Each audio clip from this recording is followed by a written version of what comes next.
Yo, yo, yo, yo, yo, yo, yo. What's good with it? It's the homie MACK, music, art, culture, knowledge, reporting live from the Dogon. You know what it is. If you have yet to do so, subscribe to the YouTube channel 82 Kings.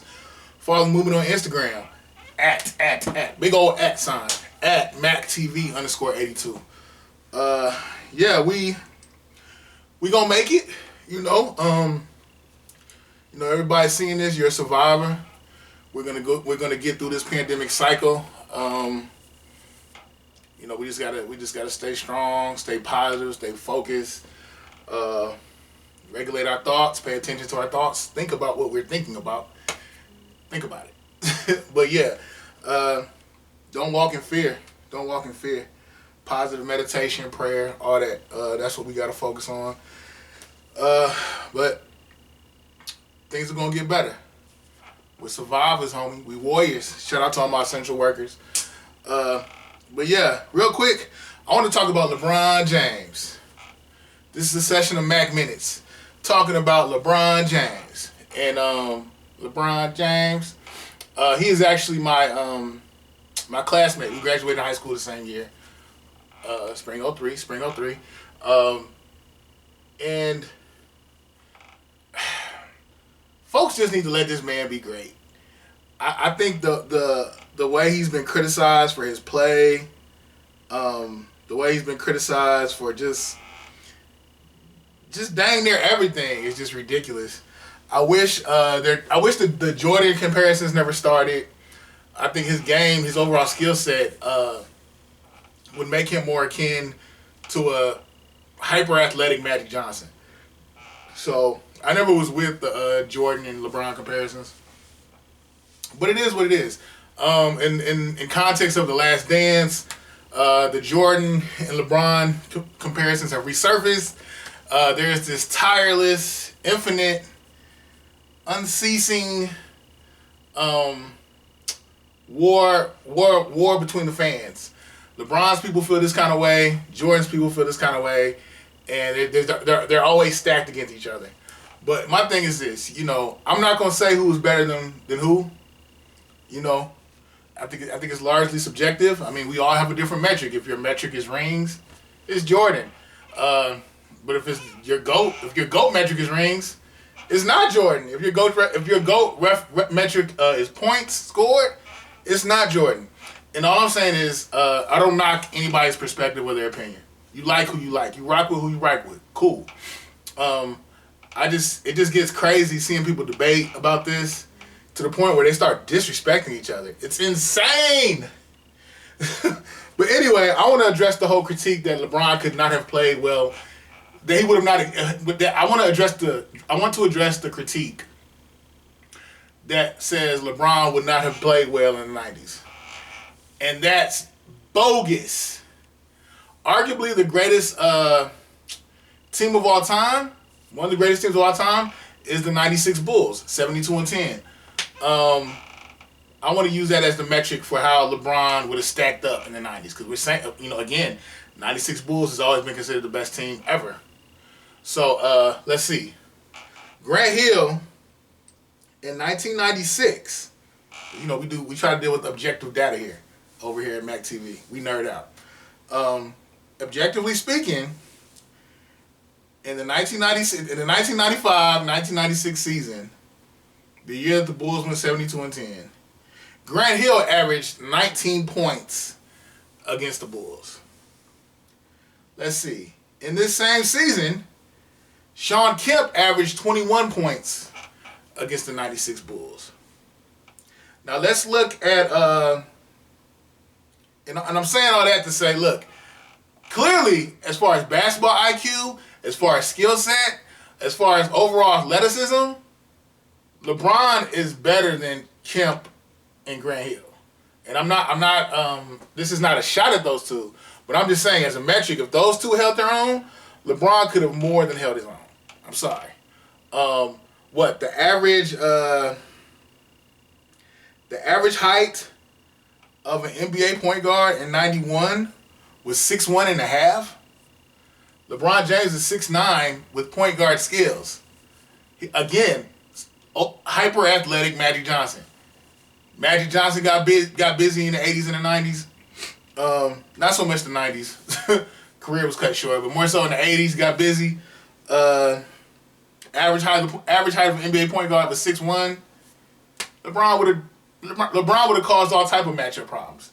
And as far as LeBron's court vision, his court vision, his IQ, his idea of spacing the floor, genius level. Okay, so I understand some of y'all may not like LeBron. Y'all question his mental toughness. LeBron is not a killer. LeBron is not a killer. LeBron, I think he's more we than me centered. I think his whole thing is, I think he's very team oriented. And he gets a lot of criticism. Oh, why did he go here? Or why did he do this and bring certain players out and ship certain players out? I mean, LeBron basically is a GM.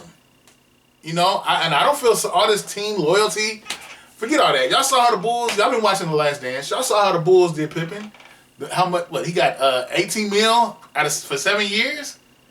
Like, come on. Pippen got robbed. And my thing is you got people who get traded, don't even know they're traded until they're in warm-ups. So forget this whole institutional team loyalty thing.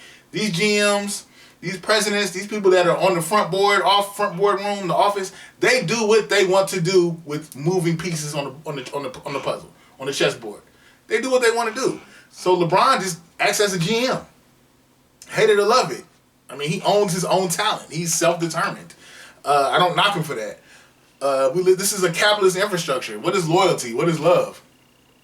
But anyway, the average NBA point guard was 6'1" and a half in the 90s. The average height of a power forward in the 90s was 6'9". The average weight of a power forward in the 90s was 225, 230. LeBron's, 6'9", 240? 250? I want to say 250. But he cut a little bit of weight. So he's probably like around 238, 240. Which is still bigger than the average power forward. And way bigger than the average point guard. And he can defend any position. Especially in context of that time.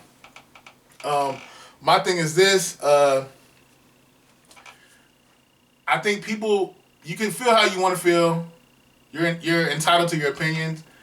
But some of the stuff that y'all are saying is bogus. He's a flopper. White boys been doing that to negate the athleticism in the game since forever. And when they do it, they're very sensual. They have a high basketball IQ. Their situational awareness is keen. They're they know how to navigate through the game. White boys been getting praised for that forever. LeBron has a lot of size, so sometimes he's selling the play. He's selling the play. There's so many times, like when I was coaching AAU, I had a big kid. He probably was like, I was coaching 11 and under. He was easy, probably about 6 feet, 110. He was a big kid. And he was getting hacked. But he was so big, it didn't even look like it. So he's getting fouled. And I had to tell him, sell the play. Go hard to the rack.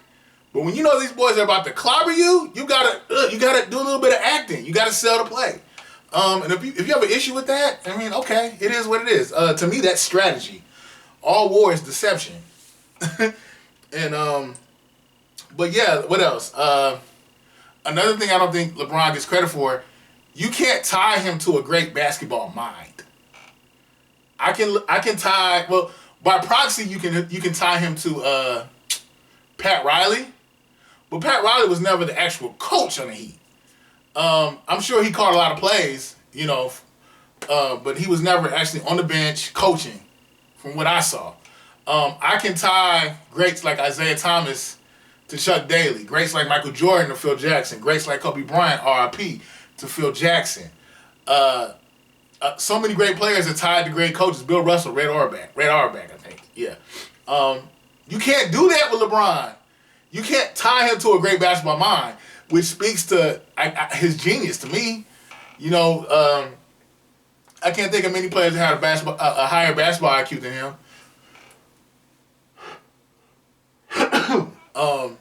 I think, my criticism of LeBron is sometimes he's too unselfish. Sometimes I feel like he needs to go for the kill, and he doesn't. But I will say this about LeBron. LeBron makes smart basketball plays. The object of basketball is to find mismatches, is to get high percentage shots, and to keep spacing on the floor. LeBron does all three. And keep your teammates involved.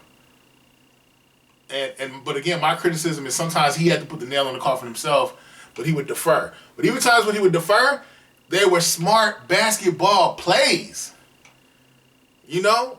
Even Lou Williams said it himself. You drop LeBron in the 70s, he's averaging 60 points.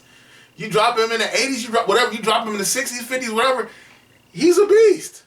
But again, the metric that I'm using is 96.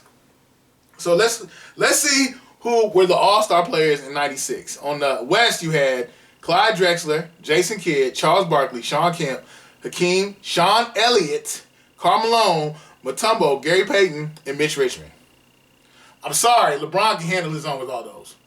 On the East, you had Michael Jordan, Grant Hill, Scottie Pippen, Shaq, Vin Baker, Terrell Brandon, Patrick Ewing, Juwan Howard, Reggie Miller. These are all-stars. LeBron clearly is head and shoulders talent-wise than 90% of the people I mentioned. Than 95% of the people I mentioned. Did I say Penny Hardaway? Yeah, Penny Hardaway on the East. I get it, how some of y'all may not like him in proximity to Jordan. You think Jordan's better, cool. But to negate his talent is bogus. And that's what I see with a lot of these debates. It gets to the point where there's a lot of slander. Oh, he's not good. Oh, he's a flopper. Oh, da-da-da-da. For you to ignore his skill set, his IQ, his physicality, you really don't pay attention to the game. And again, I do wish that LeBron was more assertive in certain situations, but that's why I would compare him to more of an hyper athletic Magic, because I felt like he got people involved. He distributes, he does his thing, just as Magic did. You know, Magic wasn't necessarily, I mean, Magic scored some clutch buckets, but for the most part, Magic was known as a distributor. He got everybody involved. He made people better. But yeah, I could be here all night. Oh, one more thing. When I was en route to San Francisco, California. I had a layover in Minneapolis. This was like 6 years ago. I bumped into Jay Williams, not white chocolate Jay Williams, but Jason Williams, but the Jason Williams that got drafted by Duke. No, that went to Duke, got drafted by the Bulls. I met him at the airport. I asked him this question. I said, bro, who is the best basketball player you have ever played against? From childhood to adulthood, AAU, all that. He said as an amateur, Deion Glover, Atlanta Celtics, when he was playing against the Atlanta Celtics. As a grown man, pickup, pro, the best basketball player he ever played against. And in my mind, I'm thinking he's going to say either Jordan or Kobe. This man said LeBron James. And I was kind of like, what? And he said, imagine Karl Malone dribbling the ball towards you with dexterity and with better coordination of footwork. He's like a mutant. And when he said that, I was just like, wow, that's pretty profound. But anyway, on that note, I'm out. Like, share, comment, subscribe. Subscribe to the YouTube channel 82 Kings. Follow the movement on Instagram at MACKTV_82. This is a session of Mac Minutes. Y'all wash your hands. Wash your hands. Socially distance. Put the hand sanitizer on. This is a highly infectious and communicable disease. But we will win. We will beat this. Everybody versus COVID-19. That's what the homies in Detroit is saying. Everybody versus COVID-19. We're going to beat this. Like, share, comment, subscribe. Hip Hop Debate Series. The last one we did was what? Get Rich or Die Trying versus Ready to Die. Next one will be Stillmatic versus Blueprint. I'm defending Blueprint. Anyway, I'm out. Peace and love. Signing out from the Dogon.